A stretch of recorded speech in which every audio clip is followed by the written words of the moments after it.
Lei 8.429 de 92, Lei 8.429 de 92, que é a lei que regulamenta a lei, o artigo 37, parágrafo 4º da Constituição Federal, temos quatro maneiras, digamos assim, quatro formas de condutas inadequadas, condutas desonestas, né? Aquelas condutas ímprobas, ou seja, aquelas dotadas de improbidade administrativa, mas contra a administração pública. Então, o que interessa aqui é essa análise, né? Essas ações desonestas, elas têm, para que sejam classificadas como improbidade administrativa, que elas gerem prejuízo à administração pública, que elas causem dano à administração pública, a partir daí a administração pública poderá responsabilizar ou realizar o processo administrativo nos termos da Lei 9.784 de 99, para responsabilizar o servidor público ou envolvido nesse ato de improbidade, né, conforme prevê o artigo 37, parágrafo 6º da Constituição Federal e também o artigo 43 da Lei 10.406 de 2002, que é o Código Civil. Então, temos aqui aqueles atos que geram enriquecimento ilícito, né? Temos aqueles que geram prejuízos ao erário, né? Aqueles que são concessões ou benefícios tributários ou financeiros, no caso do INSS-QN, ou seja, o imposto sobre serviço de qualquer natureza, né? E temos também lá no artigo 11 aqueles atos praticados pelos agentes públicos ou pelos envolvidos, né, que atentem contra os princípios que norteiam a administração pública,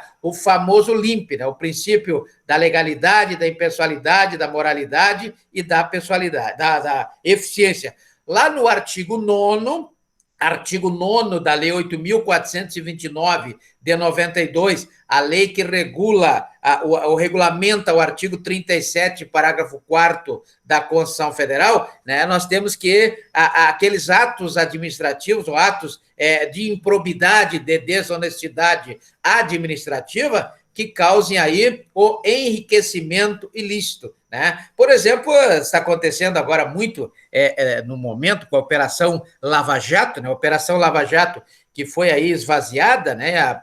2 habeas corpus foram decididos pelo STF, o habeas corpus número 164.493, 164.493, e também o habeas corpus 193.726, que julgou aí, na verdade, o Moro, né, o juiz federal Sérgio Moro, né, estava sofrendo aí da síndrome do Dom Casmurro, né? No direito, a síndrome do Dom Casmurro é aquele juiz egocêntrico, aquele juiz que ele vai fazer investigação, ele vai fazer, na verdade, o juiz só tem que julgar, né? Mas aí ele que faz, ele que levanta as hipóteses, ele que consulta as pessoas, na verdade, esse é o juiz com síndrome de Dom Casmurro, né? Dom Casmurro. E aí tivemos aí algumas dúvidas, existem algumas dúvidas quanto à participação do próprio governo em relação a esse fato, a essa síndrome de Dom Casmurro, né, que é outra síndrome conhecida no direito como a síndrome de Pirro, né, a vitória de Pirro. O que é Pirro? Pirro foi um rei que ele ganhou uma guerra e aí ele chegou para os generais dele e disse assim, outra guerra dessa e eu perco tudo, porque eu paguei muito caro por essa guerra. Então, na verdade, ele ganha, mas ele paga um preço muito alto. É o que acontece, às vezes, com o nosso governo, quando ele tem que molhar a mão aí dos deputados para conseguir alguma aprovação. Então, isso aí chama-se vitória de Pirro, né? E a síndrome de Dom Casmurro é o que foi decidido aí nos habeas corpus 164.493 e também no habeas corpus 193.726, que anulou aí as sentenças, né, referente aos julgamentos do qual o Lula foi condenado. Então, as condenações do Lula foram anuladas e agora vai começar tudo de novo aí. Daqui a 10 anos, talvez ele seja condenado de novo. Se for condenado, mas o importante é que, pela Lei Complementar 135, que altera a Lei 9.504 de 97 e também a Lei Complementar número 63, a Lei dos Crimes Eleitorais, né, dá a ele a condição prevista no artigo 5º, inciso 57 da Constituição Federal, que é o princípio da inocência presumida. Como ele não tem mais sentença penal condenatória transitada em julgado, então ele é um cidadão limpo, não é verdade? Então ele já não é mais atingido pela lei da ficha limpa, né? Na verdade, deveria ser a lei da ficha suja, mas é a lei da ficha limpa. Então vejam que existe aí essas decisões e essas condenações ao Lula, elas aconteceram exatamente em função desse artigo 9º, né? Artigo 9º, que é o artigo que envolvia aí a lavagem de dinheiro. A Lei 9.613, Lei 9.613 de 2006, traz a lei da lavagem de dinheiro. E a maioria deles foram condenados por lavagem de dinheiro, mas essas condenações estão todas sendo anuladas e revertidas em função dessa suspeita de síndrome de Dom Casmurro que sofreu aí o juiz Sérgio Moro, não é verdade? Então, vejo que, nesse caso, do ato que pode gerar enriquecimento ilícito, nós temos lá no artigo 9º, por exemplo, receber para si ou para outro, veja que sempre tem para outra, não é verdade? Dinheiro, ou bem imóvel, ou qualquer vantagem. O importante é que receba vantagem, não é verdade? Em decorrência do cargo ou da função que o agente público ocupa, né? Então, veja que existe essa possibilidade.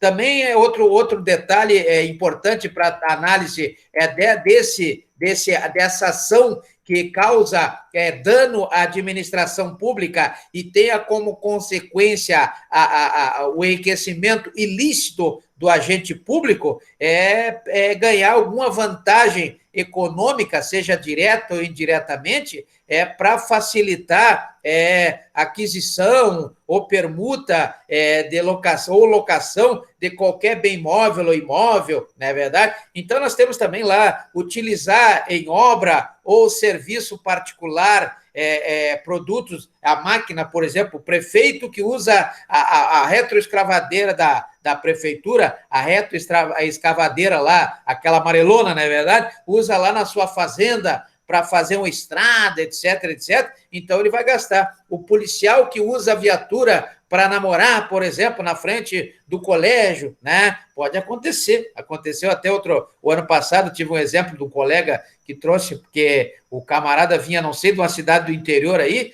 com a viatura do SAMU para namorar aqui em Rio Branco, na frente de um colégio, né? Então, vejo que isso aí gera o quê? Gera enriquecimento ilícito, porque ele está gastando o dinheiro da gasolina, e a gasolina é do povo. A gasolina, como disse Margaret Thatcher, é dinheiro público, e dinheiro público não existe. Dinheiro público é o dinheiro da sociedade, né? Então, o artigo 9º tem lá umas 30, acho que 20 e poucas condutas, né? Condutas inadequadas que caracterizam a improbidade administrativa e tem como consequência o enriquecimento sem causa. O enriquecimento sem causa por parte do agente público. Receber qualquer vantagem econômica em decorrência do cargo, da função, ou junto com outra pessoa também, né, em conluio, como se diz, gera aí, desde que gere enriquecimento ilícito, né, então será enquadrado aí no artigo 9º da Lei 8.429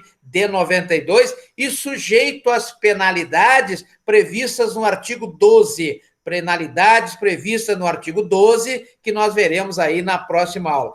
por enquanto, eu quero que os senhores assimilem, né, essas 4 inadequadas condutas que geram a classificação na improbidade administrativa, ou essas 4 infrações administrativas que geram aí o enquadramento naquilo que prescreve o artigo 37, parágrafo 4º da Constituição Federal, que são condutas inadequadas praticadas